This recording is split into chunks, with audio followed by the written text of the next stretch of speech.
Mars, apo jo? Po, keni të drejtë, ne fatkeqësisht edhe si mentalitet, fatkeqësisht, po them edhe njëherë, punët i lajmë në moment fundit, edhe këta si duket e politikajt, marrëveshjet i lënë në moment fundit, por për ndryshe, kryeministri në detyrë ka paralajmëruar në paraqitjen e tij më njëherë pas zgjedhjeve se marrëveshjet dhe për presidentin, marrëveshjet ndërkombëtare, për miratimin e tyre dhe plani i buxhetit, ligji i buxhetit do të ketë përpjekje për të bërë marrëveshje me partitë politike dhe kjo duhet të ndodhë. Në tjetër gjë është që ajo ndonjëherë është me zënë të vlaç e thënë, por ja kështu këta në moment fundit i thonë edhe për atë çështjen e bordit ndërkombëtar, hesht njëherë qeveria nuk u lajmërua në fund dje pardjaj, kryeministri doli dhe tha po është mirë dhe jemi pro asaj. Pra, i laj moment fundit gjëra dhe kjo nuk është mirë, duhet të bisedohet, kohë nuk ka. Ditët, jo vetëm ditët, po edhe minutat janë të rëndësishëm që i zënë afatet kushtetuese dhe ligjore në mënyrë që t'i konstituojnë gjitha institucionet dhe t'i kryjnë detyrat pastaj sidomos me planin e buxhetit, marrëveshjet ndërkombëtare dhe çështjen e presidentit. Mirë, por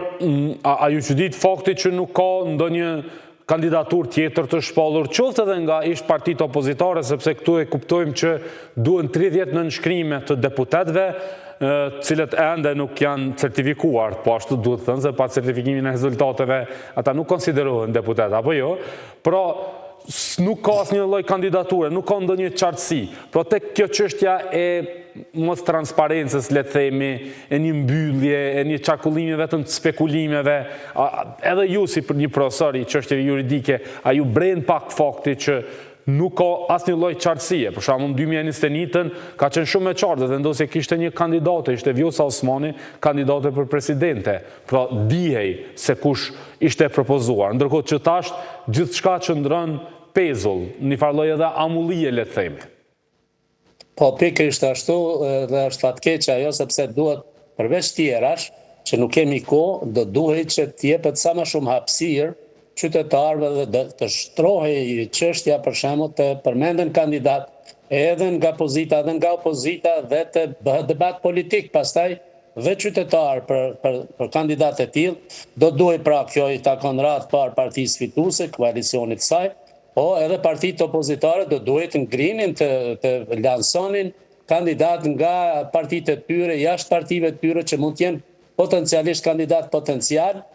konsensual, dhe të debatoje dhe të ketë një dialog, të ketë një debat në shoqëri, por ja që ky hermetizmi lën shumë për dëshiruar që këto parti politike thjesht ose nuk kanë shumë çka për thënë ose nuk i bëjnë punë me kohë, po siç thash më parë fatkeqësisht moment fundit dhe me vonesë, dhe kjo nuk është as në funksion as në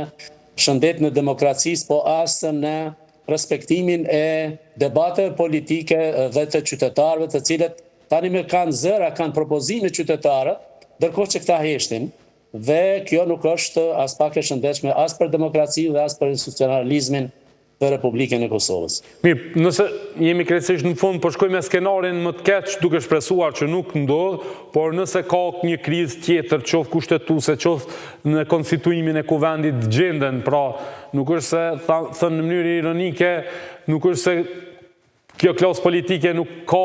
imagjinat për të krijuar kriza të reja, zoti Baraliu, pra nëse na ndodhin kriza qoftë kushtetuese, por qoftë edhe tek çështja e presidentit,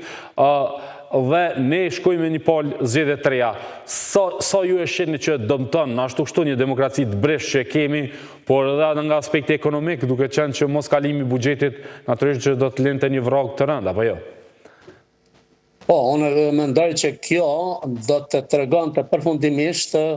nivelin e emancipimit, mungesës emancipimit, më saktësisht, dhe kulturës politike të kësaj klase politike, përgjithsisht pa darnim, dhe do të tregonte që po kjo klasë politike, si që edhe disa herë ma herët, pra gjatë viteve, që gjatë qeverisive të ndryshme, ka dëshmuar kush më shumë e kush më pak, që nuk vrasin mendjen shumë për interesat e qytetarëve, sepse ne humbëm territor, ne kemi bërë lëshime të jashtëzakonshme të cilat po na akmerrën, edhe në planin afisarit, edhe ma vonë, edhe tash, jemi në proces që themi let, po, ma dhe jo, dhe kjo do të